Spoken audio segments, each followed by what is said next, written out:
લગન પહેલા તું જયારે જયારે મને મળવા આવતી હતી, તું યાદ કર, ત્યારે તું ચોકલેટ ને પેલી હું મિલ્ક ચોકલેટ ને એવું બધું લાવતી હતી મારા માટે.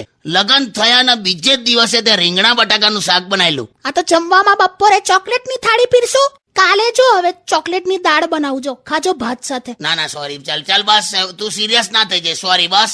ના તમે જુઓ, હવે નાસ્તા વાસ્તામાં તો હવે પેલું ગરમ ગરમ ચોકલેટ ઉપમા બનાવું. ચોકલેટ ઉપમા તો કેવું, સોરી કીધું પછી શું છે? ના હવે તો ચોકલેટ નું જ તમે જુઓ ને, ચોકલેટ તડકામાં સૂકવી કડક કરી શેકીને પાપડ બનાવજો. બહુ કર્યા તે તો. હવે તું બોલને લા કઈ હો મોગલી. અરે શેનો મોગલી, મને શું ખબર, હું શું બોલું? ના સાંજના નાસ્તામાં તો હવે જો વઘારીને ચોકલેટનો ચેવડો બનાવ, ખાઓ હવે. હા તો પછી બનાય.